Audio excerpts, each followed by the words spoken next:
단일 시계열 모형에 대해서 이론적인 내용을 좀 볼 거고요. 그래서 오늘하고 목요일 수업은 그 기초적인 내용들을 좀 살펴보겠습니다. 그리고 가능하면 금요일 날 지난번에 그 보강 수업에서는 뭐 R이나 그 EBUS를 가지고 하는 프랙티스를 다시 한번 해보도록 하겠습니다. 여러분들 중에 혹시 R하고 R 스튜디오가 설치가 돼서 작동하는 사람 한번 손 들어볼래요? 오, 잘 되고 있네요. 알겠습니다. 오늘 하는 그 유니벨 스타캐스틱 타임 시리즈 모델은 기본적인 그 구조가 어떤 데이터 이게 있으면 필요에 따라서 이제 이렇게 이제 표현을 할 거예요. 이제 이게 leg 오퍼레이터 해서 잠시 후에 나올 거고요. 요게 일반적으로 이렇게 D라고 표현을 합니다. D. 그러면 이게 만약에 1이면 D가 1이면 1승이잖아요. 그죠? 그럼 1-L의 YT거든요. 근데 저 L이라는 이 기호는 연산자인데요. L의 K승을 Y에다 이렇게 곱해주면 이렇게 되는 성질이 있어요.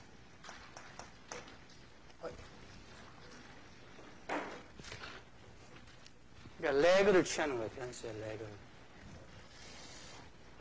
그리고 이렇게 배분 법칙도 성립하겠죠. 그래서 YT-L의 1승 곱하기 YT니까 YT-1이 되겠네요. 그죠? 그래서 한번 차분한 효과가 있는 거예요. 그래서 Y가 예를 들어서 여기에 있는 것처럼 국내 총생산인데 이거 원계열이죠. 얘 로그를 취하면 이제 얘의 스케일만 변할 거예요. 그죠? 단위만.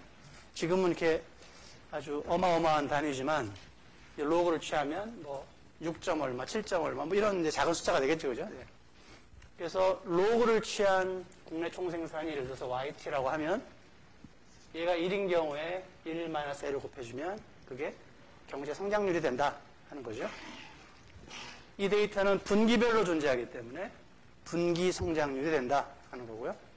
여러분이 말씀드린 것처럼 이게 이제 보통 연율로 표현해서 이야기하기 때문에 곱하기 4를 하면 이제 연율로 표시한 성장률이 된다. 이렇게 되겠죠. 네. 이제 이렇게 돼 있고요.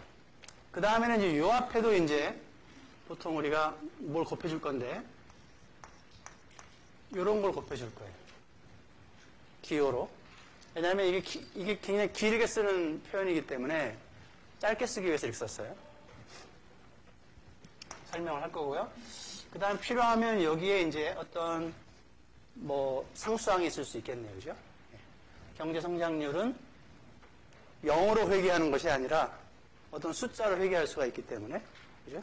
상수가 있을 수가 있겠어요. 어떤 사람은 이렇게 해서 여기서 빼주기도 하는데 뭐 상관없습니다. 그 다음에 더하기 여기에도 어떤 게 있습니다. 이렇게 보통은 엡실론 t 그래서 이 엡실론 t가 유한한 분산을 갖는 저런 잡음이라고 이야기를 하는데 특히 우리가 이것을 백색 잡음이다 이렇게 이야기를 합니다. 저 백색이라는 이야기를 잘못 써가지고 그 배우 한 사람이 아주 그냥 크게 난감한 일이 있었죠. 그죠? 백색. 머리에 생각이 없다. 이런 오해를 할 수 있는 뭐 백치미 뭐 이런 거 있잖아요. 이게 뭐냐면 화이트 노이즈라는 것은 말 그대로 정말 생각이 없는 거예요. 전 거하고 지금 거하고 코베런스는 없는 거죠. 그래서 어제 화이트 노이즈를 제가 우연히 엡실론 t-1을 알고 있다고 해도 이번 기회에 엡실론 t가 무슨 값일까에 대한 클루가 전혀 없는 경우에 그죠? 네. 그냥 나홀로 갑니다. 얘는 튀어나옵니다. 일부러 이제 그러니까 그 대신 우리가 알고 있는 것은 이제 on average로 0이고요. 기대값이 분산은 일정하기 때문에 너무 튀는 거라든가 이런 것들은 확률적으로 작게 관측이 될 거고요. 이 범위 내에서 많이 관측이 될 거예요. 여기에 분포를 가정할 수도 있습니다. 많이 가정하는 뭐 정규 분포를 가정할 수도 있고요. 근데 어떤 계열들은 정규 분포보다는 더 이 테일, 즉 꼬리 부분이 두꺼운, 즉 그러니까 그쪽에서 그런 그러니까 평균에서 멀어진 값이 나올 확률이 더 큰 그런 분포에서 나올 수도 있거든요. 그래서 일반적으로는 여기에 있는 파라미터를 추정할 때는 분포에 대한 가정이 일반적으로 필요하지 않습니다. 필요하지 않은데 가정이 필요한 경우도 있습니다. 나중에 이야기를 할 거고요. 모형의 구조가 이렇게 되어 있는데 이제 파이 오브 L은 일종의 L의 함수라는 뜻이에요. L의 함수. L의 함수로 leg 오퍼레이터 다시 한번 써보겠습니다. 얘가 1 마이너스 파이 1L 파이 2L 제곱 파이의 P의 L의 P 제곱 이렇게 되어 있습니다. 우리가 관심 있는 개수는 파이 1, 2, 3, P입니다. L의 0승, L의 1승, 2승, 3승, 4승 가 있죠. 그죠? P승까지 가 있습니다. 그래서 여러분이 얘를 XT라고 그냥 놔두면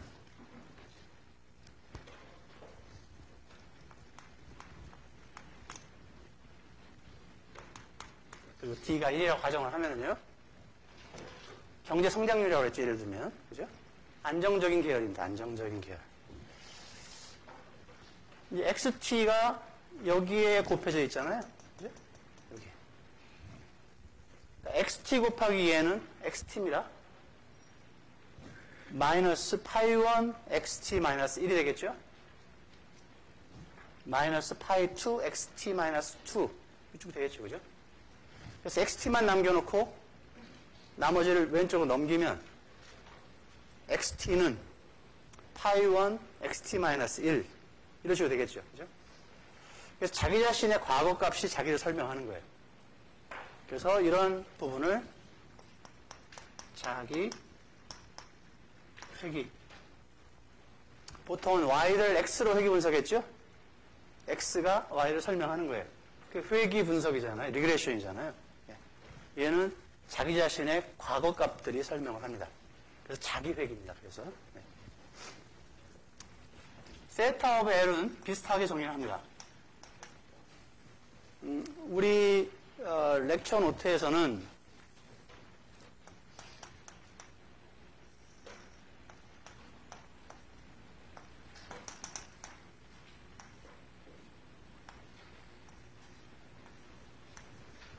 이렇게 정의를 했거든요.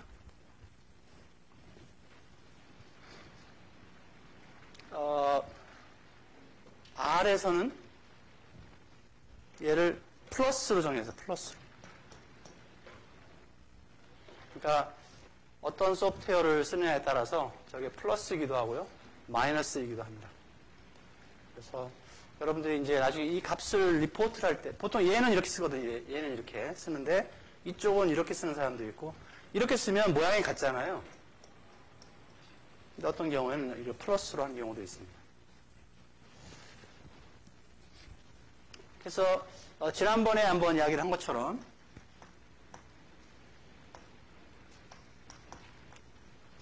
Q가 1이라고 하면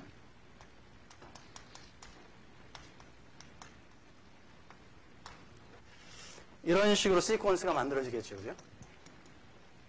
그래서 이동 평균이 되는 겁니다. 이동 평균. 왜 평균이에요? 뭐 가중 평균이잖아요. 그죠? 1과 마이너스 세타 1으로 가중 평균을 한 거예요. 그게 이렇게 존재를 하니까 이동 평균입니다. 그래서 우리가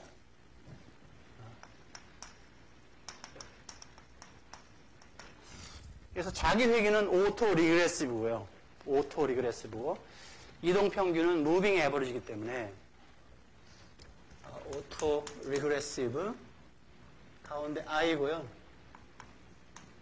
무빙 에버리지. 이런 모형을 지금 보는 겁니다.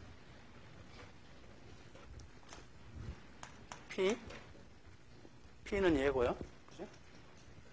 D. Q는 Q.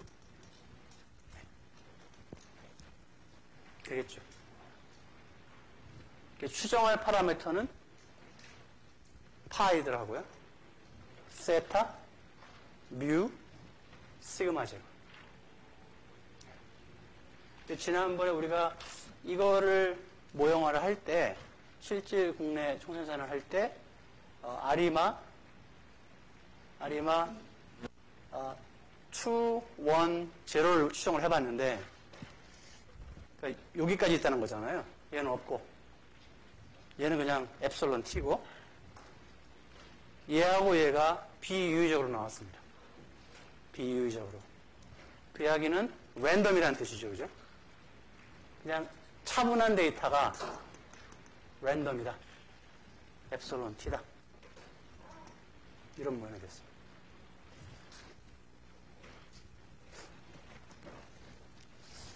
그래서 이제 이 모형을 이제 일단은 이제 이건 모형의 이제 셋업이고요. 이 모형이 이제 이렇게 뭐 더하기든 빼기든 이런 선형이기 때문에 그래서 유니벨 한별량을 보는 거고요. 그다음에 선형이라는 거고요. 네, 선형이라는 거고. 스타캐스틱은 여기서 스타캐스틱하다는 거죠, 그죠? 네. 얘가 랜덤으로 움직인다는 뜻입니다. 그래서 타임 시리즈 모델이고요. 그래서 예를 들어서 y of t가 로그를 취한 GDP라고 이야기를 하면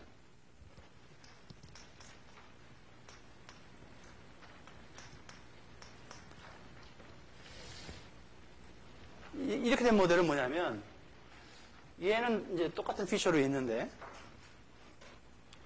얘가 차분하기 전이죠, 그죠? 차분하기 전입니다. 원래 저 계열입니다.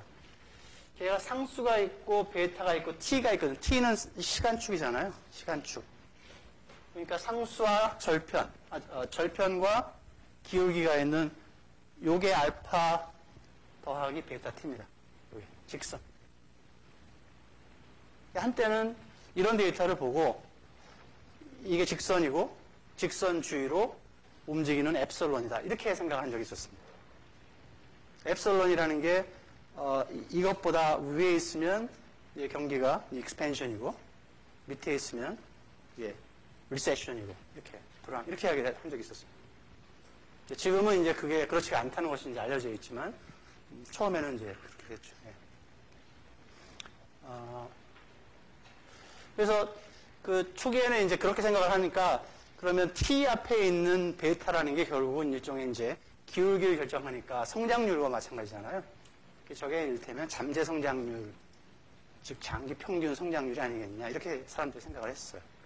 지금은 이제 많이 생각이 달라졌는데 어쨌든 이런 클래스의 모형은 여기는 시간이 주어지면 이거에 곱해서 이렇게 올라가는 거잖아요. 그래서 얘는 스타캐스틱한 게 아니고 디터미니스틱한 겁니다. 결정적인 거예요. 내가 얘만 알면 항상 알 수 있어요. 포지션을. 그래서 얘는 디터미니스틱, 즉 결정적인 추세가 있는 그런 계열이고요. 이 GDP처럼 그래도 어쨌든 이런 경향성이 있잖아요. 트렌드가 추세 아니에요? 추세? 얘는 추세가 시간 추세이기 때문에 결정적인 추세라고 이야기를 했어요. 결정이 되어 있습니다. 근데 이렇게 되어 있는 Y는, 1인 Y는 어쨌든 이런 경향성이 보이잖아요.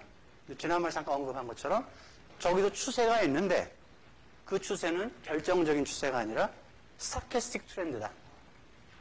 확률적인 추세다. 그러니까 뭔지 몰라도 뭐 이런 게 가는 거예요, 뭔가. 이게 가는 거예요. 그거 가는 거 주위로 이제 데비에이션이 생기겠죠, 그죠? 데비에이션. 그 데비에이션이 결정하는 것이 이 파트하고 이 파트를 결정하겠죠.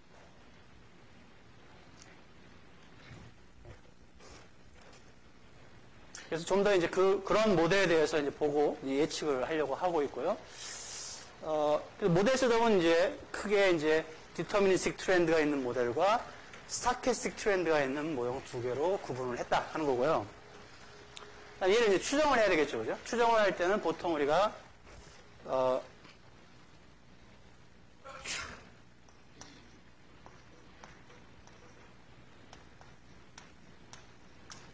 이제 두 가지 방법으로 추정을 합니다. 하나는 non-linear least square 라는 방법으로 추정을 하고요. 그래서 least square라는 것은 이 잔차항 있잖아요, 잔차항. 잔차항의 제곱을 더한 것을 파라미터에 대해서 최소화시키는 거예요. 그렇게 함으로써 이 왼쪽, 오른쪽이 같아지게끔. 최대한 가깝게. 이게 non-linear가 되는 이유는요,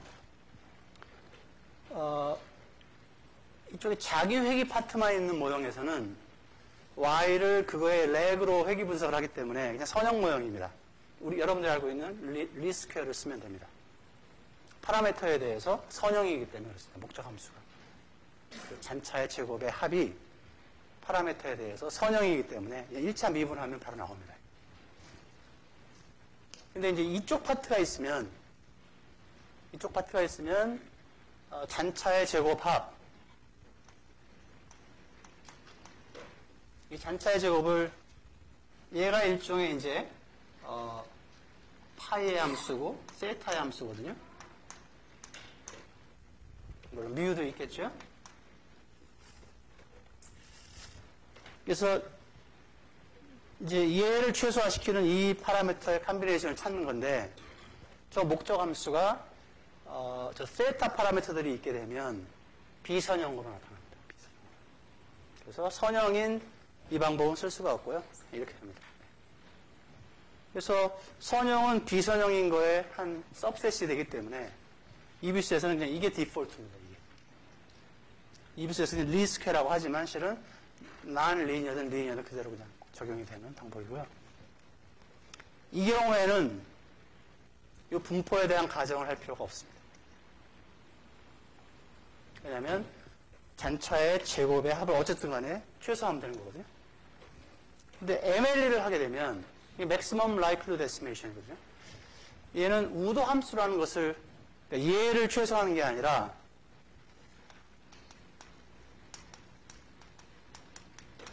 우도 함수를 극대화시킵니다. 우도 함수를 극대화하는 경우에 우도 함수라는 것은 이제 어디에 나타나냐면 이제 요거과 관련 있는 거거든요.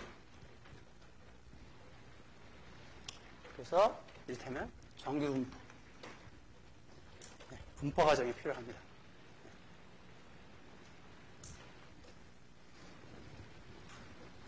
MLE는 이제 여러분들도 뭐 통계학이나 이런 데서 이제 배웠을 수도 있고요. 계량 경제학에서 배울 수도 있는데, 아이디어는 굉장히 간단한 거예요.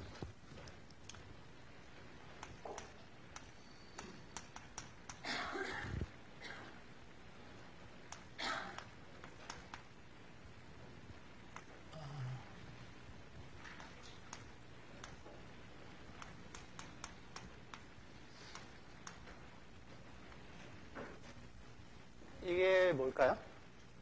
정규분포죠, 그죠? 예. 평균이 뮤고 분산이 시그마 제곱입니다. 그죠? 그래서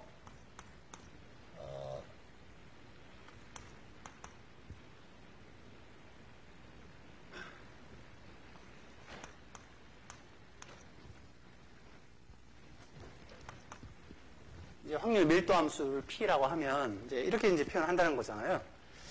그럼 얘가 이제 무슨 소린가 하면 이런 분포에서 X가 나왔다는 거잖아요. X가.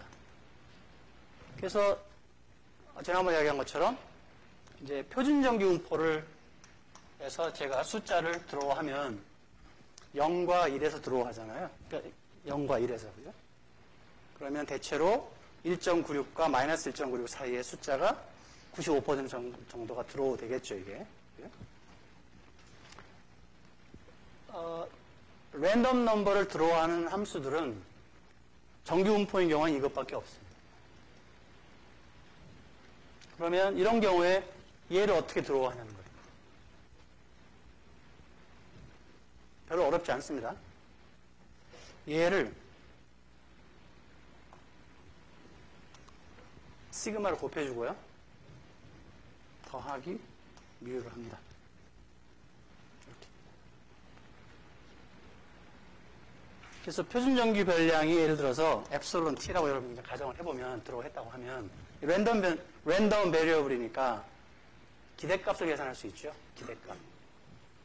그래서 이런 분포를 갖는 엡실론 곱하기 시그마 얘를 하나 들어해서 이걸 곱해서 더했거든요. 그러면 기대값을 취하면 상수는 기대값 밖으로 튀어나오죠. 그냥 얘는 기대값이 0이라면서요.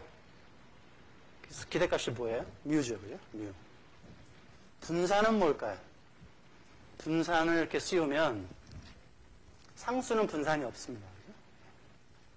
이렇게 곱한 거에도 상관이 없죠. 그죠? 필요가 없죠. 여기서 분산이 나오는 거거든. 얘 때문에. 얘 분산은 1이잖아요. 1 곱하기 상수로 시그마가 곱해졌으니까 분산 오퍼레이터는 성질이 상수를 분산 오퍼레이터 씌우면 얘 튀어나오면서 그러니까 랜덤 베리어블에 곱해져 있는 상수가 분산기호 밖으로 튀어나올 때는 제곱해서 나옵니다. 제곱해서. 그래서 시그마 제곱이 나옵니다. 그래서 얘 드로우를 할 수 있으면 거기에 여러분들이 원하는 숫자만큼 곱해주고 그 다음에 밀어주면 나오는 거예요. 그죠? 네. 그래서 그런 숫자를 쭉 드로우해서 여기다가 히스토그램을 이렇게 그려봤더니 대가 이렇게 나왔어요. 이렇게. 예를 들어서 X라는 게 이렇게 나왔습니다. 대강 여기가 예를 들어서 뭐 5고 뭐 표준 편차 뭐 있겠죠. 그죠? 그러면 실은 이제 우리는 X 데이터를 가지고 있는 거거든요.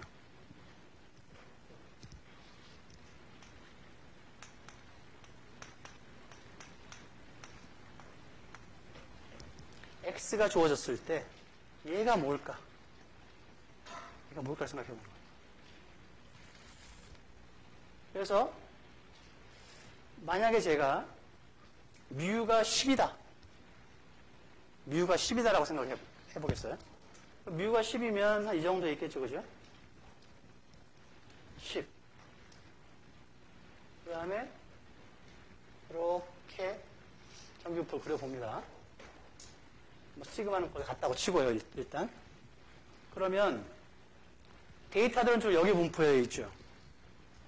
내가 가정한 뮤 값은 여기에 있다고 하면 이 값들이 그러니까 예를 들어서 이런 값들은 굉장히 라이클리한 값인데 원래 데이터로 보면 내가 가정한 여기를 보면 굉장히 언라이클리한 거잖아요. 그죠? 그래서 얘는 실은 굉장히 많이 관측이 되니까 라이클리 해야 되는데 그래서 얘를 자꾸 10을 줄여보는 거예요.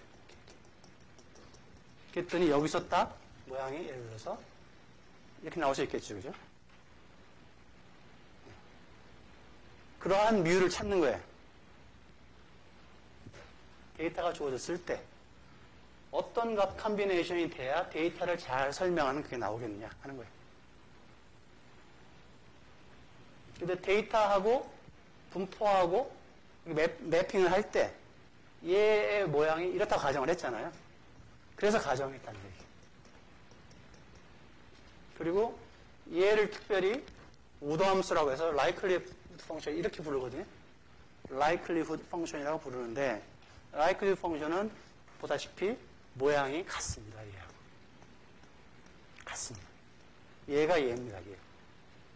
롤플레이만 바뀌는 거예요. 전에는 얘를 아니까 얘를 아는 상태에서 X를 드로우할 수 있었는데 지금은 X가 있어요. X가 있어요. 얘가. 그 다음에 얘를 잘 정하면 이게 크게 계산되겠죠. 얘를 엉뚱한 컨비네이션을 잡으면 이렇게 작게 계산되겠죠. 그죠? 그래서 오도 함수, 즉 likelihood 펑션을 극대화시키는 값을 찾는 게 maximum likelihood estimation.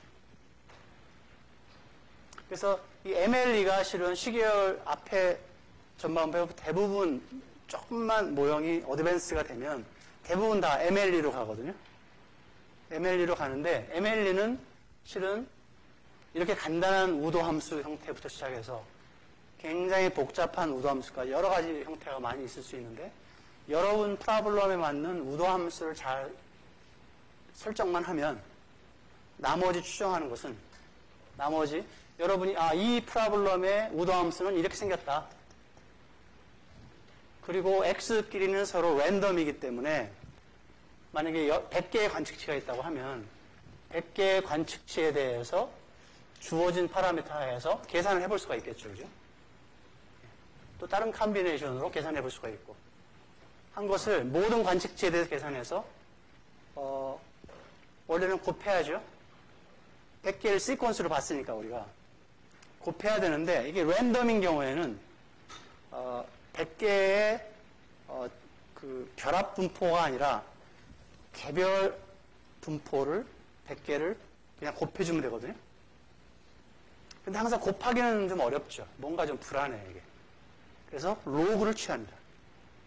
그래서 예를 들어서 이 likely 1은 첫 번째 관측치에 대해서 주어진 파라미터에서 계산한 이거라고 생각을 하면 원래는 이렇게 곱해져야 된다는 거예요. 이렇게.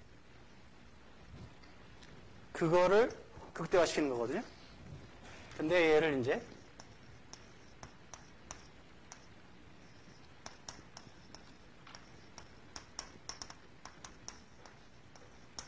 이렇게 모양을 바꿔놓으면 이제 더하기 꼴이죠, 그죠? 뭐 더하기로 된 거나 뭐 곱한 거나 어쨌든 로그 트랜스포메이션 한 거기 때문에 극대화시킨 거는 마찬가지인데요. 저렇게 굳이 로그를 취해서 이렇게 만들어 놓은 이유는 나중에 필요에 따라서 이 함수, 극대화시키려는 예, 항상 극대화시키는 건 결국은 이런 프로블럼 아니겠어요? 이런 걸 찾는 거 아니겠어요? 그죠? 극소. 2차원으로 본다고 하면. 그렇기 때문에 미분을 해야 될 필요가 있어요. 미분할 때 이게 편하죠, 이게. 곱하기 꼴보다. 그래서 그렇습니다.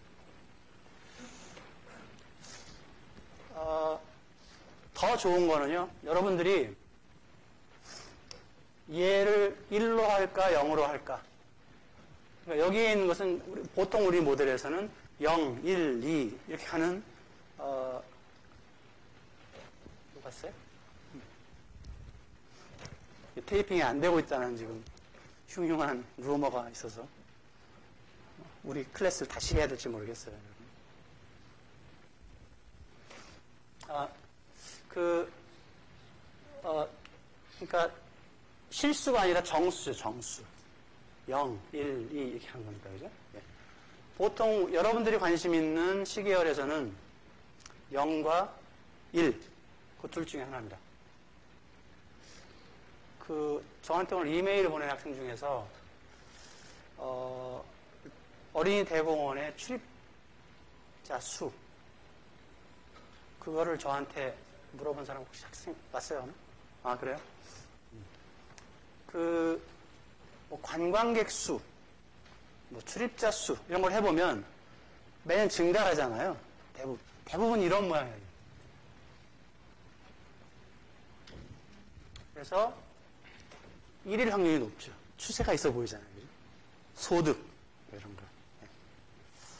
반면에, 뭐 여러분 세대들은 우리 세대보다 훨씬 더 자녀를 적게 낳는다면서요. 그러면 알 수가 없네, 이제, 그죠? 어린이 대공원에 가는 사람의 내방객 수가 계속 이렇게 갈지, 이제 가다가 포화가 돼서 이제 이렇게 가다가 이렇게 될지. 그죠? 그러니까 어린이 플러스 노인 대공원 이렇게 돼야 이제 우리도 같이 가고 이제 그럴 것 같은데. 그죠? 우리도 청룡열차 타고 이제 기절하고. 그 경우에 이제 이것만 정하면 되는 거고요.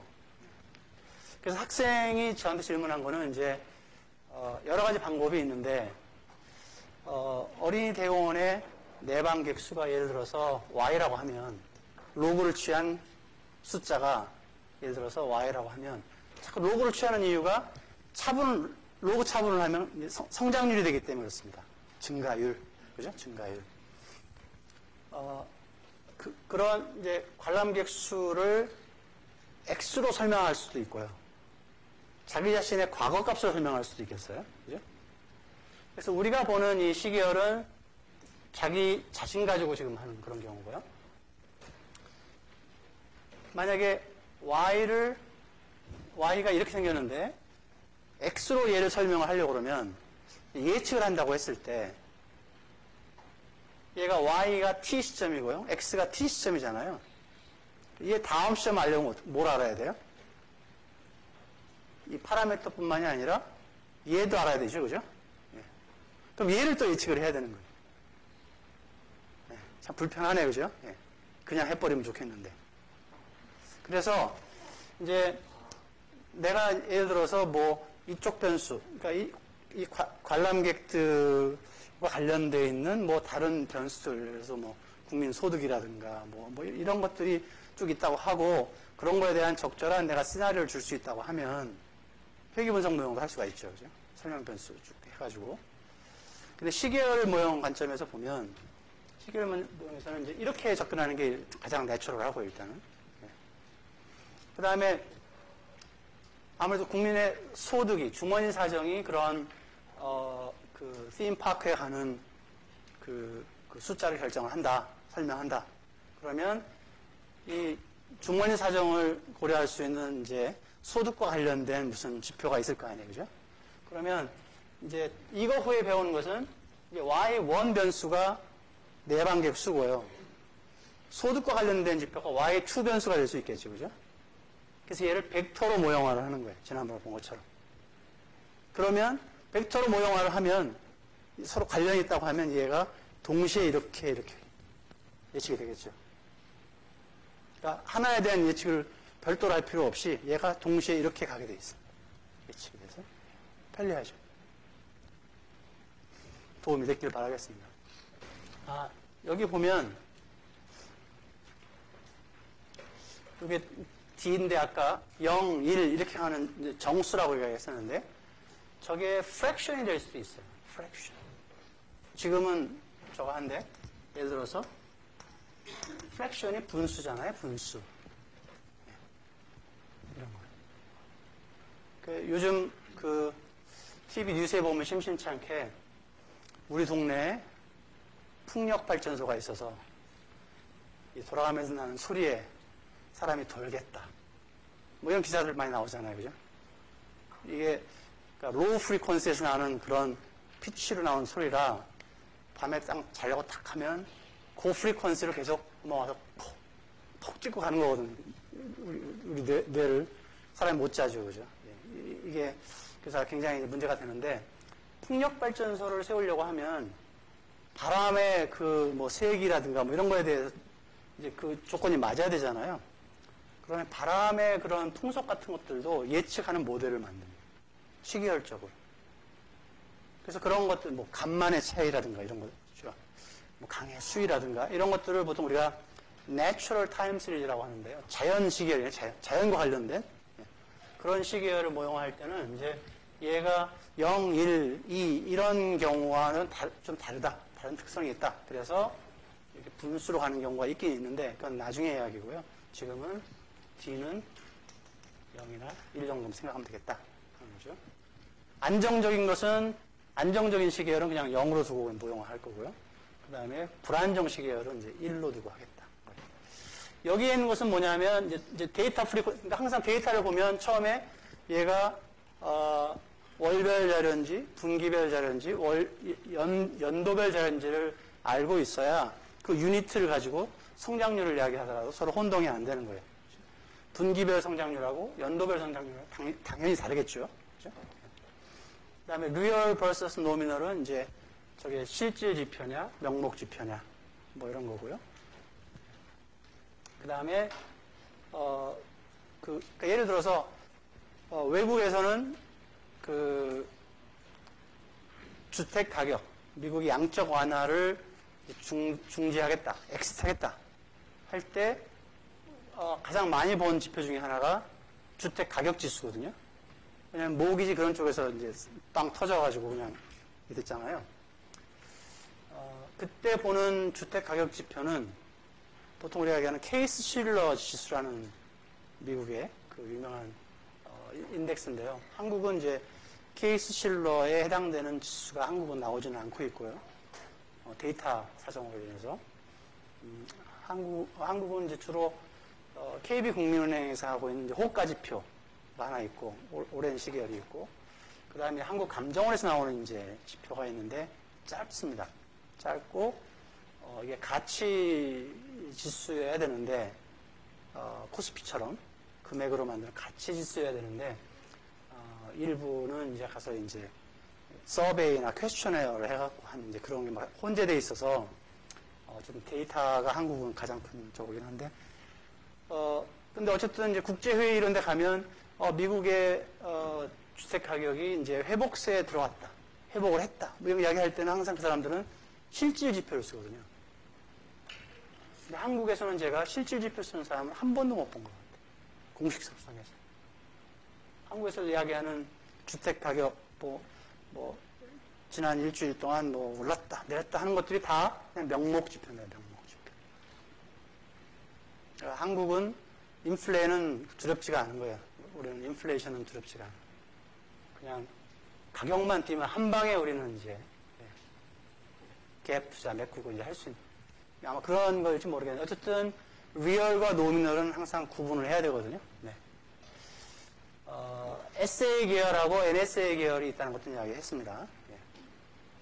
그 다음에 성장률을 계산할 때도 경제 성장률도 그렇지만 특히 인플레이션율을 계산할 때 이런 경우가 많은데요. YT를 ln CPI라고 하면요. 하면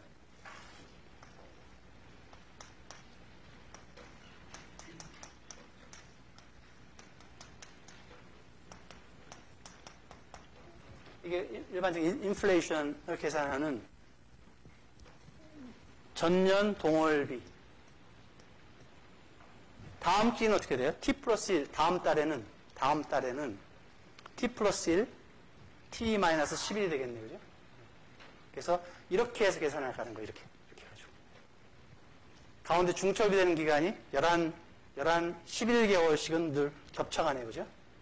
그러니까 이렇게 계산하는 것은 이게 기간이 1년이기 때문에 연율화가 된 거죠.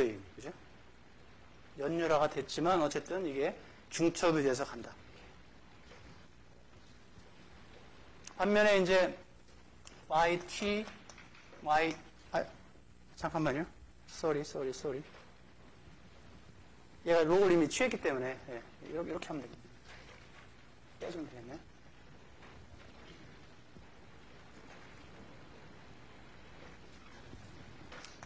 파이 t를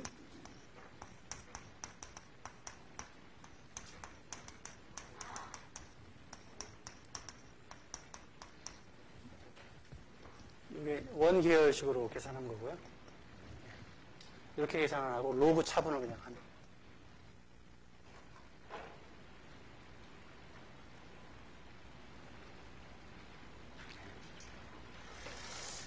그래서 요게 보통 많이 쓰이는 버전이 되겠습니다.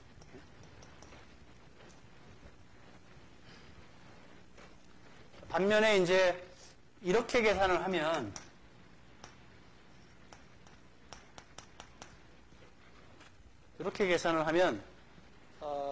이제 월별이잖아요. 그래서 월별로 계산하기 때문에 연율화할 때는 이제 곱하기 11 해준다고 했는데 대신에 월별은 좀 변화가 많이 있을 수 있잖아요. 수해가 오기도 하고 가뭄이 오기도 하고 이렇게 하니까 이게 물가가 이렇게 왔다 갔다 해가지고 그래서 이 시리즈는 굉장히 스무드한 편인데 얘는 굉장히 펌피 할 수 있습니다. 그런 거고요. 아까 디터미니스틱 시리즈는 이제 이런 타임 트렌드가 있는 디터미니스틱도 있었죠. 근데 사인 커브가 대표적인 디터미니스틱한 거죠. 또 로케이션만 알면 당연히 가는 거 알고 있잖아요. 그죠? 이제 얘가 디터미니스틱한 시리즈의 예고요. 뭐 얘는 뭐 이 프리퀀시 주기만 알게 되면 그냥 바로 이렇게 계속 예측할 수가 있습니다.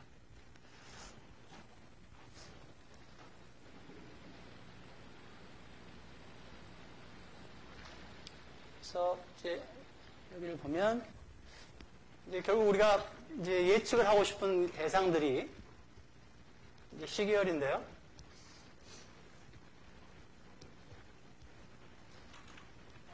이제 여러 시계열들 이제 눈에 담아두는 게 중요합니다.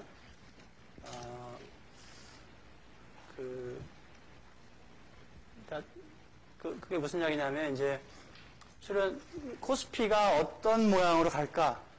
저도 기억은 잘 안 나죠. 안 나는데 대체로 특성을 한번 보고 저런 경우가 예를 들어서 D가 1인 케이스인지 0인 케이스인지 한번 이제 게스를 해보는 거예요. 이제 코스피가 데일리고요. 여기 기간이 짧게 여기 써 있습니다. 여기 아주 예전 기간인데 이게 산이 높으면 계곡이 깊다. 뭐 이런 명언도 있고 그래요. 우리 모두의 꿈은 뭐예요? 여기서 사서 요때 팔아야지. 그죠? buy low, sell high. 그게 제일 사람들이 원하는 거거든요. 그러면 어디가 로우인지, 어디가 이건지를 예측을 해야 되겠네요. 그죠? 그래서 여기서 팔고 돈을 그냥 가지고 있는 거예요. 은행에 맡겨놓고 있다가 이제 이런 일이 벌어진다고 생각을 하면 언제가 바텀일까, 트로프일까 생각해 보는 거예요. 발견되는 순간, 예측이 되는 순간 이제 빼서 사고 그 다음에 이제 다음 얘를 즐기면 되겠네요, 그죠? 근데 그런 일이 벌어지겠냐는 거예요. 그러니까 지나고 나 보니까 얘가 산이고요. 지나고 나 보니까 얘가 계곡이었는데 이렇게는 안 보인다. 그게 예를 들어서 주사위를 던져가지고요. 주사위를 던져서 동전을 던져서 동전의 앞면과 뒷면이라고 했을 때 그래서 앞면이면 뭐 플러스 1이고 그 다음에 뒷면이면 마이너스 1이다 라고 해서 던지고 데이터를 기록을 하고요. 또 다음에 또 던집니다. 그래서 더합니다. 거기다가 계속 그 일을 하는 거예요.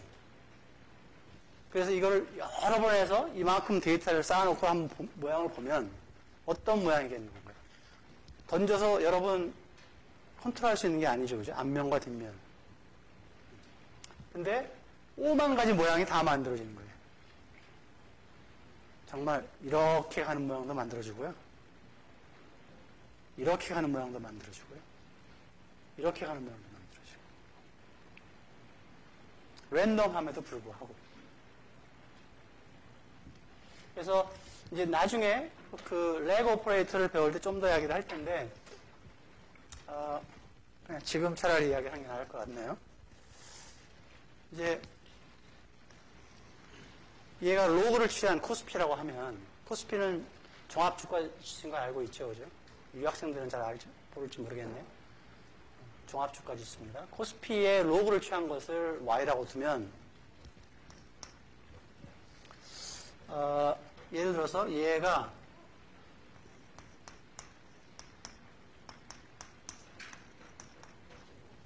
백색 잡음이고요. 오늘 배운 걸 한번 이용을 해볼까요? 이거를 이렇게 쓸 수 있을까요?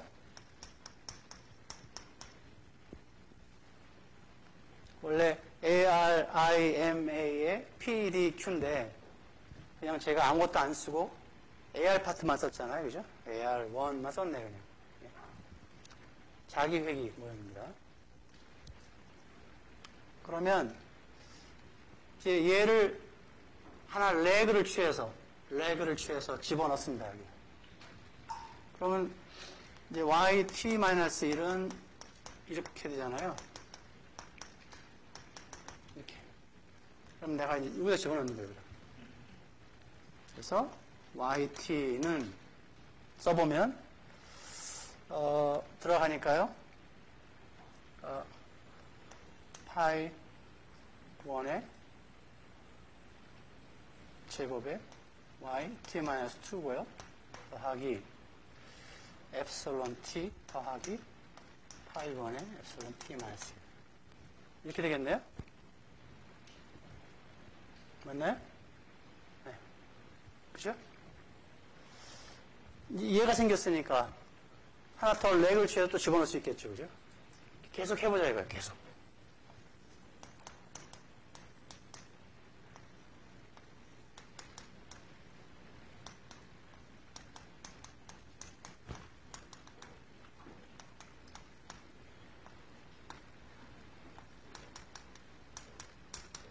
이렇게 가겠죠. 그죠? 이렇게. K 시점까지 계속 해봤어요.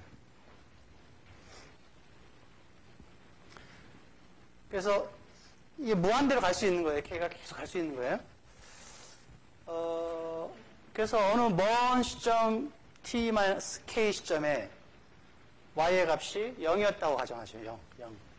0에 출발했다고 가정을 하면 0 곱하기 이거니까 없어지잖아요. 그죠? 없어지고 이렇게 쭉 돼 있어요. 파이가 1이라고 가정을 해보죠. 1. 그럼 어떻게 돼 있어요? y는 얘는 0이라고 가정을 했고요. 이거 더하기 1 곱하기 이거죠. 1 곱하기 이거죠. 뭐예요? 엡솔론을 다 더한 거예요. 다 더한 거예요. 조금 전에 동전을 던질 때에도 그 값에다가 다음 값을 더하고 쭉 왔죠. 그죠? 그러니까 한 번 여기서 일어나는 게 현재까지 영향을 미치는 거예요. 왜냐하면 그 값이 나왔었기 때문에. 다 더하기 꼴이기 때문에. 과거의 뉴스가 현재 코스피에 영향을 미치는 구조가 되는 거죠. 이렇다면.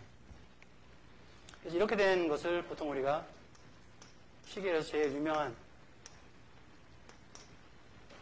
얘가 1로 알려져 있는 케이스예요. 랜덤 워크이라고 해서 엡솔론이라는 게 우리는 화이트 노이즈이기 때문에 0을 중심으로 시그마 제곱만 알고 있지 어떤 값이 나올지 모르잖아요. 그래서 이게 마치 그런 값들로 계속 더해서 되는 프로세스이기 때문에 얘가 마치 드렁큰 세일러가 왼쪽으로 넘어질지 오른쪽으로 넘어질지 모르면서 이렇게 비척거리도 가는 그 궤적하고 똑같다는 거예요. 랜덤 워크이에요. 랜덤 워크. 그래서 이게 주가는 이렇다 라고 하는 것이 이제 거의 정설인데요. 이제 실은 뭐 작전하는 사람들은 아니다. 우리가 주가는 만들 수 있다. 이게 작전하는 사람들이죠. 이제 이게 그렇고요. 그러면 이제 이 기준으로 보면 얘가 1인 프로세스는 어떻게 돼요? 0, 1, 0이네요. 0, 1, 0. 그죠? 그래서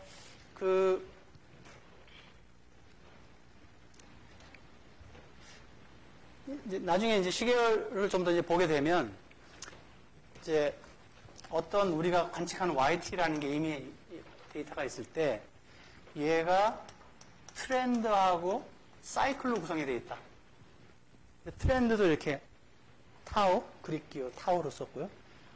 T 서브스크립트가 붙은 것은 이제 이게 스타캐스틱 트렌드다. 이런 뜻이거든요. 스타캐스틱 트렌드다. 근데 이 트렌드를 보통 이렇게 가정을 만듭니다. 그래서 얘가 Y가 이렇게 가는 것처럼 보이는데 그 데이터가 실은 랜덤으로 가는 포션이 이렇게 있고 그거 주위로 벗어나는 경우가 있다. 얘는 안정적이다. 이렇게 가정합니다. 그래서 실제 적절한 방법을 쓰게 되면 어떤 데이터를 이렇게 쪼갤 수가 있어요.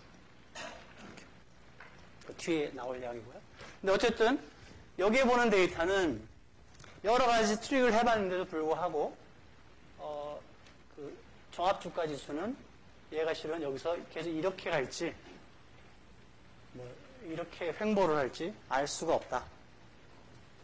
얘에 가깝다. 이게 알려져 있습니다.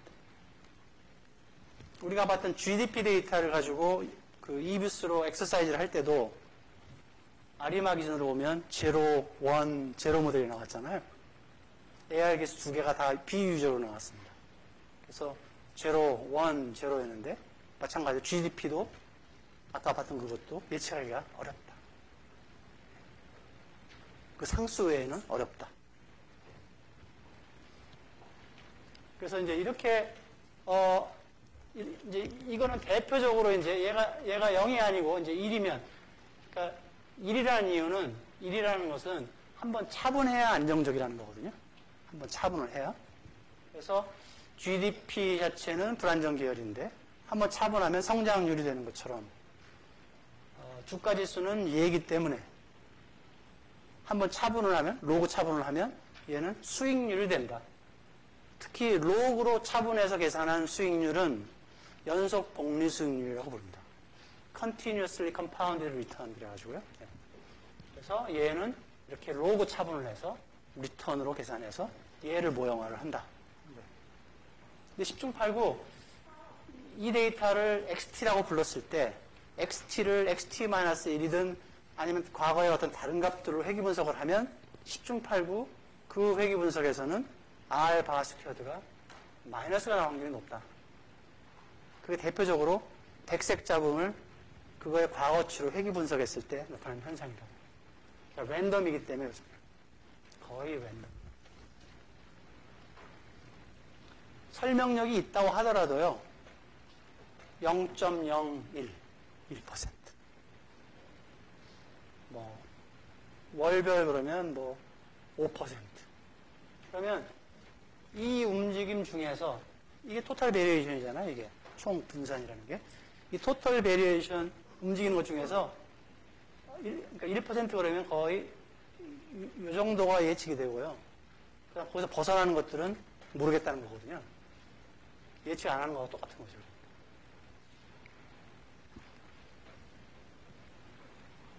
여기는 이제 Volumes of Trade 그래갖고요. 거래량. 해보면 이 거래량도 이제 얘하고는 당연히 모양이 달라 보이네, 그죠?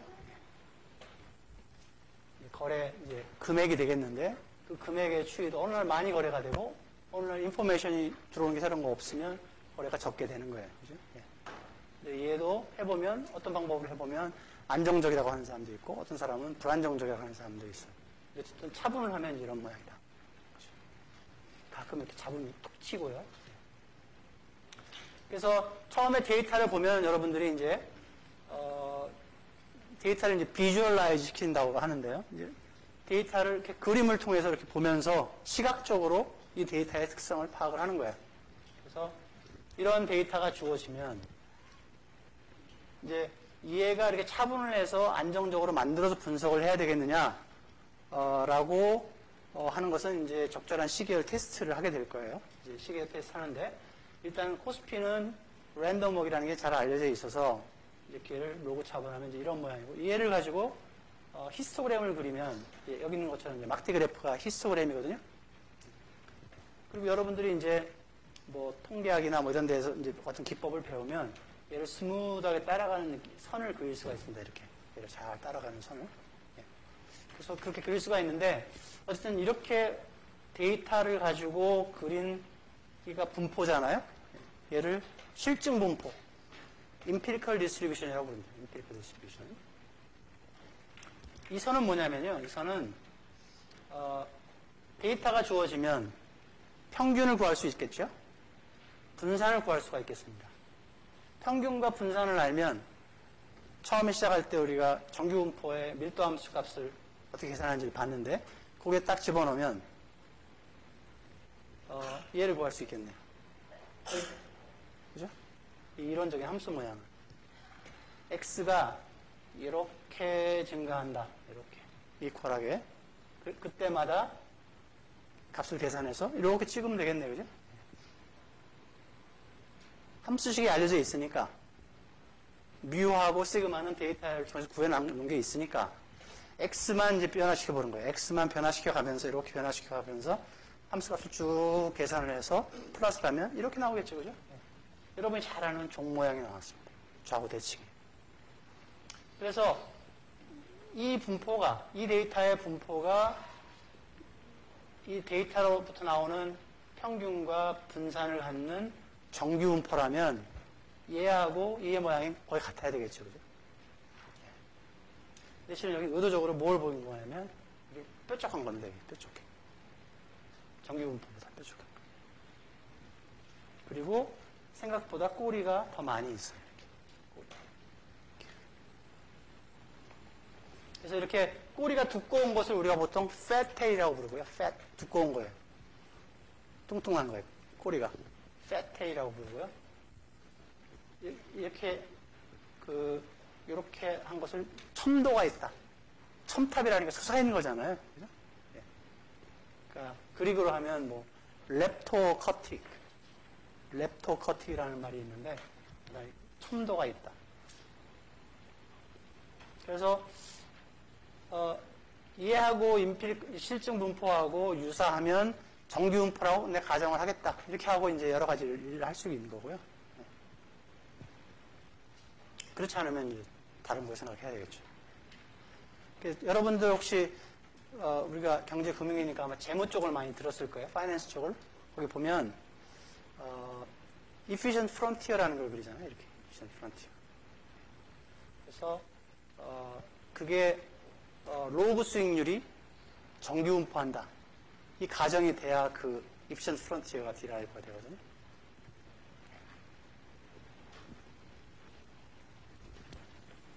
그다음에 이 데이터도 이제 이렇게 해볼 수가 있고요. 그래서 실제로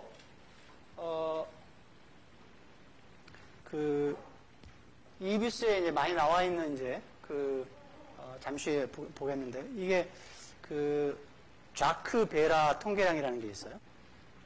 그러니까 통계량은 어떤 규모가설을 검증하는 거라고 그랬죠. 그 규모가설이 어떤 분포를 하는지만 알면 그다음에 이제 인퍼런스를 추론을 할 수가 있다. 이렇게 되는데 이 데이터가 정규 분포하는지를 보려고 딱 보니까 얘가 정규 분포인데 정규 분포는 좌우 대칭이다. 그죠? 정규 분포는 이렇게 뾰족하지가 않다. 이거잖아요. 네. 데이터의 뾰족한 것을 측정하는 수단이 데이터를 4제곱한 거예요. 4제곱. 평균은 그냥 원래 데이터고 분산은 제곱해서 계산하잖아요. 근데 3차, 3제곱해서 계산한 것이 얘가 이쪽으로 치우쳤느냐, 이쪽으로 치우쳤느냐. 시메트릭하지 그러니까 대칭적이 아니고 한쪽으로 이렇게 치우칠 수가 있잖아요, 이렇게. 그게 3차 모멘트고요.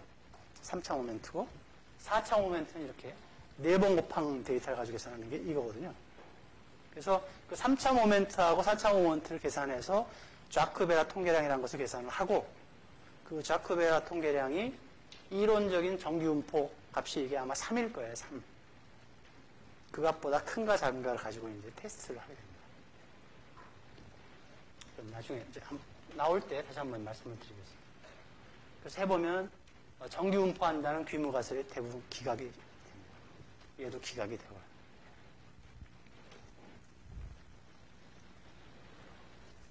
여기가 이제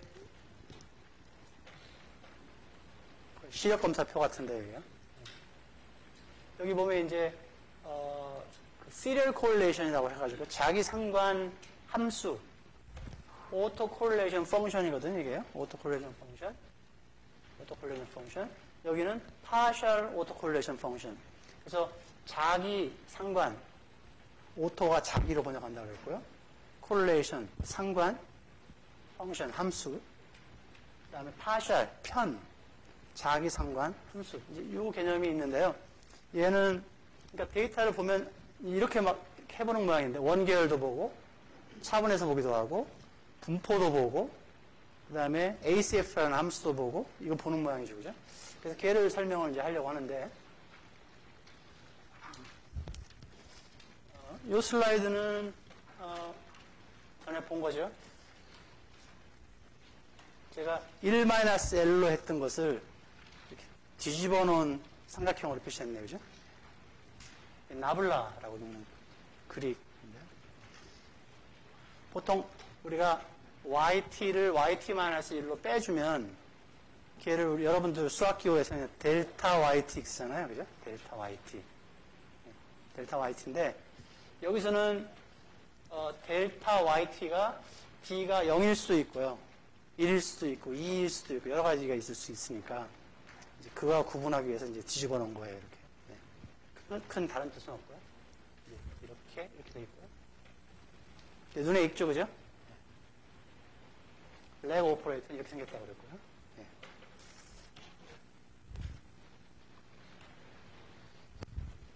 특성은 이제 뭐 결합 법칙, 배분 법칙 이런 것들이 성립을 하는 거예요. 제곱은 이렇게 곱하기니까요. 이렇게 곱하기니까 이렇게 묶어가지고 이렇게 해서 하면 됩니다. 근데 여기 안 써 있는 것 중에 하나가 여러분들이 기억하면 좋은 게요.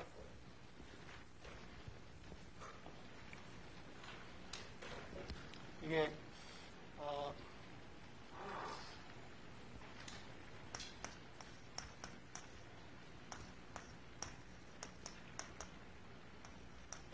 이렇게 됐다고 했을 때 AR1 모양이네요. 그죠? AR1 모양인데 얘가 이렇다고 가정을 하고요. 그러면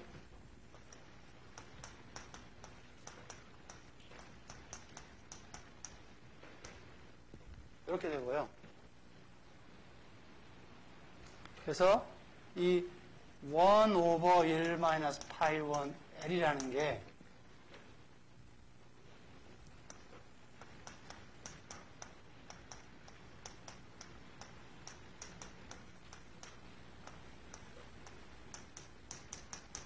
이렇게 표현할 수 있습니다.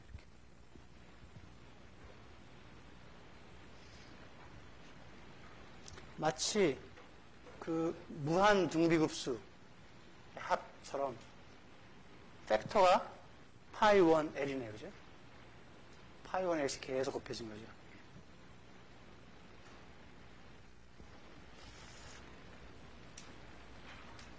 그래서 뭐 이제 그럴까라고 해보면 실은 이제 요 성질을 이용해보면 요 등호가 성립하면 되겠네요. 그죠? 요게 성립을 합니다. 그래서 아까 봤던 얘도 보면 이제 AR1 이제 이렇게 쭉 대입을 해서 들어갔었는데 그렇게 안 하고 이제 요 성질을 이용을 하면 바로 yt는 이거 곱하기 1 오버 얘가 지금 이거니까요.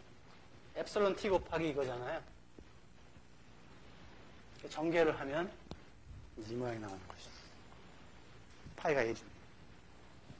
파이 1이 이제 이런 성질을 합니다.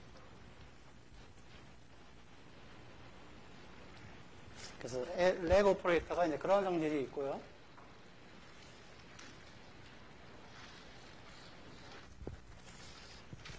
전에 그 price earnings ratio인데요. price earnings ratio는 이제 주가지수 프라이스를 그 프라이스를 만들어내는 회사들이 있을 테니까 그 회사들이 벌은 당기 순이익이 있겠죠. 그게 이제 earnings입니다. earnings. 그래서 프라이스를 그 earnings로 나눠주면 그러니까 개별 회사의 주가를 그 회사의 당기 순이익으로 나눠준 거. 그게 프라이스 earnings ratio고요. 그다음에 주가 지수로 한다고 그러면 그 지수를 놓고 그다음에 그 지수에 포함되는 모든 회사의 earnings로 나눠주면 되겠네요. 해보면 이렇게 돼 있는데 이 데이터를 해보면 티피컬하게 이런 특성을 갖는 데이터가 이런 특성. 그래서 그걸 어떻게 하느냐? 어쨌든 여기 보니까 평균이 대체로 14.1 정도 되고요. 특별한 샘플인 경우에. 이렇게 있는. 그러니까 평균보다 높을 때가 어느 정도 지속되다가 또 평균으로 어느 순간에 또 떨어졌다가 다시 또 밑으로 내려갔다가 이제 이렇게 가는 대체로 평균주의로 이렇게 움직이는 대체로. 그래서 이렇게 꺾어지고 이렇게 꺾어지는 것들은 뭐가 결정하냐면 이제 얘가 0이 돼버리면 어떻게 돼요? 그 다음에 그 패턴이 없어지겠죠, 당연히. 그냥 얘만 남으니까. 그래서 이제 그게 왜 그럴까를 이제 보는 방법이 아까 봤던 그 그림 중에서 이제 그 ACF라는 것을 생각을 해보는데 여기 보면 오토 코베리언스라는 것을 계산합니다. 그러니까 K 시점 떨어져 있는 변수가 있는데, 그죠? 걔를 표본의 평균으로부터 빼주고요. 편차죠, 그죠? 편차의 크로스 프로덕트, 곱을 평균 낸 거거든요. 그게 보통 우리가 얘기하는 이제 분산 개념이죠.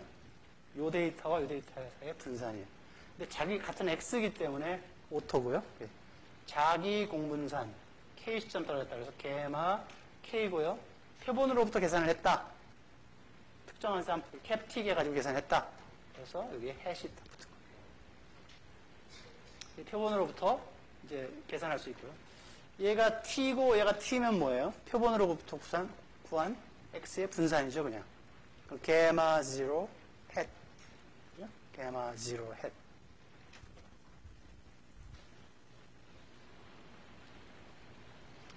그래서 오토콜레이션은 조금 전에 보니까 이번에 이제 T, 그러니까 이게 T-K일 수도 있고요. T 플러스 K일 수도 있어요. 어떤 K 시점만 떨어져 있으면 되는 거거든요. 좌우 시메트릭하기 때문에. 그래서 여러분이 얘를 계산하고 이렇게 나눠주면 얘가 우리가 얘기하는 이거고요. 여긴 지금 햇이 안 붙었죠. 이제는 파퓰레이션 파라미터라고 해서 이제 모수입니다. 모수. 그 다음에 얘가 햇이 되고 햇이 되면 얘가 햇이 되는 거예요. 그래서 보니까 K가 0인 경우에는 당연히 1이네요. 그죠? 나는 나와 같다. 그러니까 이건 뭐 말 하나 많아네요. 그죠? 그래서 K가 0인 경우는 안 봅니다. 1이니까 항상. K가 1이면 0, 1이죠. 그죠? 그래서 그걸 우리가 보통 leg 1에서 계산한 자기 상관함수 값이다. 이렇게 부릅니다. 그러면 K를 1, 2, 3, 4 이렇게 가면서 계산해 볼 수가 있겠죠. 그죠? 그래서 이러한 특성을 갖는 데이터들은 이런 코베런스 펑션이 콜레이션 함수가 일정한 모양을 그린다. 일정한 모양. 그래서 이걸 찍어 봅니다, 사람들이. 당연히 이제 얘와 얘식을 하면 이렇게 되는데 여기다 T로 나눠주고 T로 나눠주면 마찬가지잖아요. 그죠? T 나눠준 게 생략이 된 겁니다, 지금. 이렇게 계산을 합니다, 실제로는. 그래서 서로 다른 K에 대해서 얘를 플러스라는 것을 뭐라고 부르냐면 코릴로그램 이렇게 부른다 하는 거고요. 그래서 아까는 그림으로 잘 안 보였는데 아까 그림으로 안 보였던 것이 이제 얘 같은 경우에는 이제 이렇게 놓고 보면 되겠습니다. 얘가 지금 1, 2, 3, K가 1, 2, 3, 4 쭉 될 때 오토콜레이션이 처음에는 0.04 얼마고 뭐 이런 식이다. 그래서 보니까 연도별로 측정한 스탠다드 푸어스 이게 그 미국의 대형 우량주 주가 지수잖아요. S&P 500이라는 게 그 S&P의 리턴인데 리얼 리턴이다. 그러니까 S&P 애뉴얼 리턴을 계산한 다음에 애뉴얼 인플레이션, CPI 인플레이션을 차감해 준 값이다. 그래서 리얼로 바꾼 것이다. 걔를 가지고 계산해 봤더니 한 기간 떨어져 있는 리턴, 리얼 리턴 사이에 콜레이션이 없다. 두 번째도 거의 없다. 여기 보면 점선이 보이잖아요. 이렇게 점선이. 점선이 일종의 신뢰구간 생각하시면 됩니다. 신뢰구간. 그러니까 예를 들어서 얘가 신뢰구간이라고 할 때 이렇게 삐져나와 있으면 0과 다른 거예요. 이 안에 있으면 0과 다름이 없다. 통계적으로. 대체로 보면 없잖아요. 그죠? 그게 오토콜레이션 펑션. 여기 있는 게 이제 파셜 오토콜레이션 펑션이거든요. 파셜 오토콜레이션까지는 봐야 되겠죠, 오늘. 파셜 오토콜레이션은 이렇게 정의를 하거든요. 좀 골치가 아프네요. K 시점 떨어져 있는 관측치 간의 관계를 보는 거는 좋은데, 보통 이 수학 기호에서 이렇게 되면 이제 그거 이후에 조건부로 된 거죠, 그죠? 예. 조건부가 뭐의 조건부인가를 봤더니, 요 데이터하고 요 데이터 사이에 있는 값들이네요. 조건부로. 그래서 이 그 오토 코릴레이션이라는 것은 가만히 보면은요.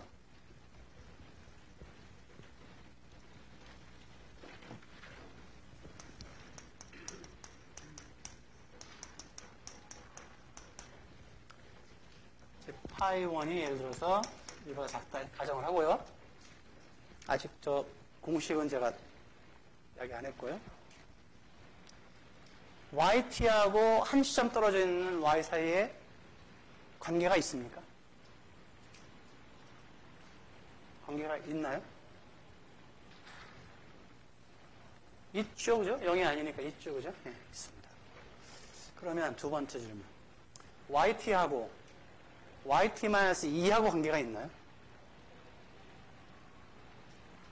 아까 봤죠, 그죠? 네, 관계가 있습니다. 3하고도 관계가 있고요. t-4하고. 쭉 관계가 있잖아요. 근데 얘가 일부 작기 때문에 그 멀리 떨어져 있는 것의 영향력은 이제 코베런스는 자꾸 줄어들겠죠, 그죠? 하지만 관계가 있습니다. 그래서 이렇게 해놓고 보니까 내가 이제 AR1이 뭔지를 알고 얘가 혹시 이런 모형에서 나왔을까라고 이제 게스를 해보고 싶은데, 오토콜레이션 펑션을 계산을 하면 이게 쭉 과거 값들과 관계가 있으니까 축차적으로 오토콜레이션 펑션이 이런 식으로 나올 수 있다는 거예요. 그러면 내가 AR, 이 경우에는 SMP P ratio, 대표적인 AR1 프로세스거든요. AR1 프로세스를 가지고 계산해 보니까 밴드가 굉장히 이렇게 네로한데 거기에 영어가 다르다 나오잖아요, 그죠? 이거를 보고 제가 AR1인지를 이야기하기가 어렵다는 거예요. 지금 오토콜레이션 펑션, 얘는 뭘 나타내냐면 요 기간만큼 떨어져 있는 관측지들 사이에 관계가 있느냐를 보는 거거든요. 근데 당연히 이제 쟤는 이제 과거로 갈수록 있으니까 계속 나오는 거예요, 이렇게. 근데 AR1인 거를 어떻게 하냐면요.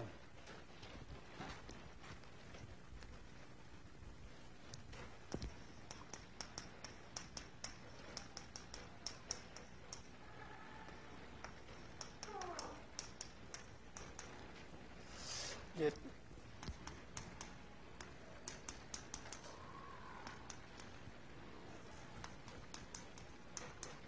Y가 true process가 보통 우리가 이제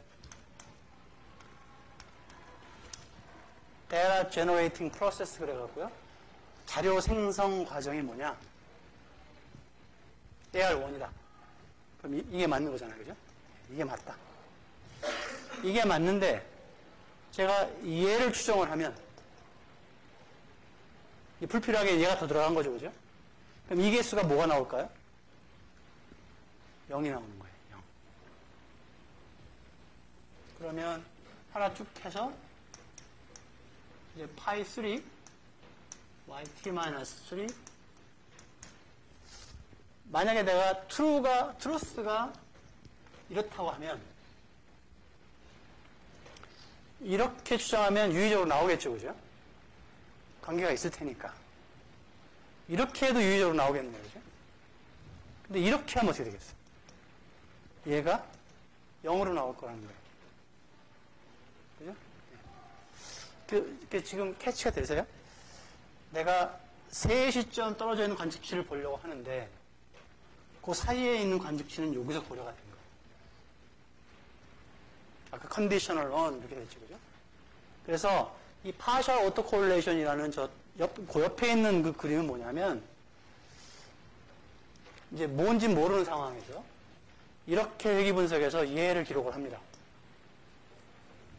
이렇게 해서 얘를 기록을 해요. 이렇게 해서 얘를 기록을 합니다. 그러니까 매번 뭐예요? 컨디셔닝은 하고 있죠, 계속, 그죠? 그래서 AR1이라고 하면 0이 나와야 되겠네, 그죠? 네. 하나는 non-zero고요. 0. 그래서 AR 프로세스는 어떤 특성이 있냐면 원래 데이터가 오토 리그레시브한 프로세스면 이 레그 값, 이 차수가 주어지잖아요. 그 차수까지는 유의적이고 그 이후는 통계적으로 0이 됩니다. 이론적으로.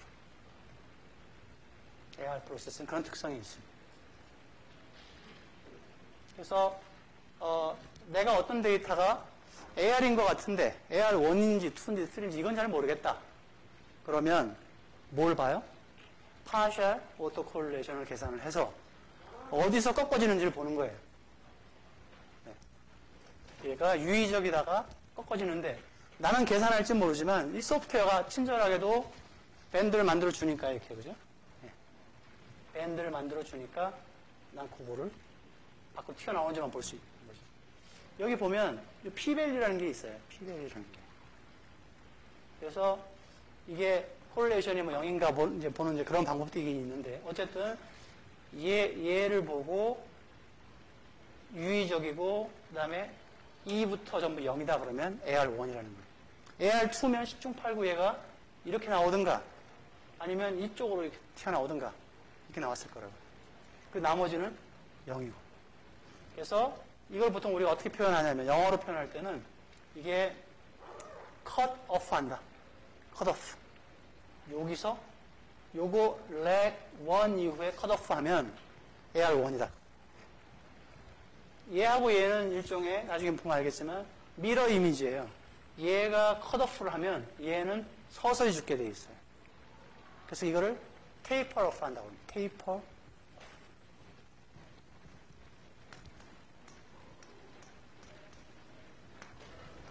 이렇게 스며 죽는 거예요.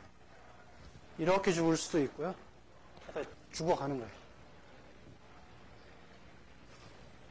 그래서 얘가 어떤 경우에는 미러 이미지라고 했어요. 어떤 때는 얘가 레그 일정하게 하다가 컷오프 될 수 있고 얘가 테이프업 할 수도 있겠죠. 그죠?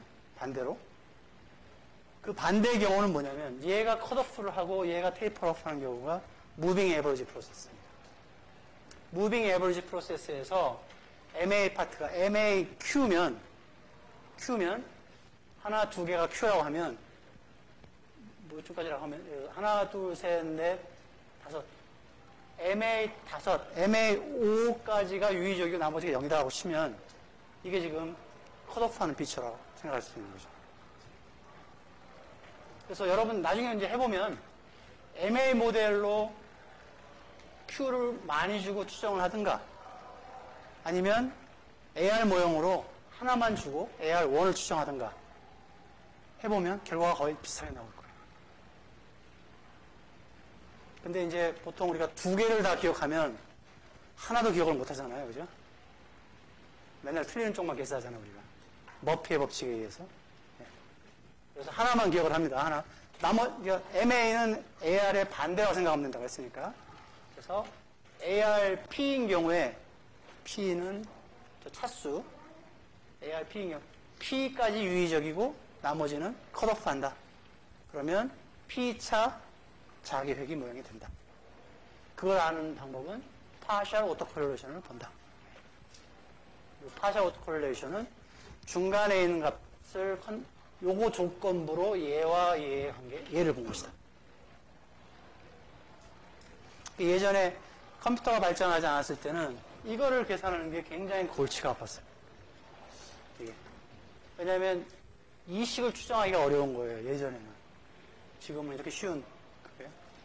그래서 얘를 어떻게 하면 편리하게 계산하겠냐. 뭐 이런 거 가지고 한 주일 동안 막 풀고 그랬어요. 네. 근데 지금은 OLS만 주르륵 하면 다다닥 집어올 수 있죠. 그렇죠? 네. 그래서 예전에 어렵게 계산한 방법이나 지금 쉽게 하는 방법이나 큰 차이가 없다. 거고요. 그래서 오늘은 이제 여기까지 한 거로 하고요. 다음 시간에 마저 이어서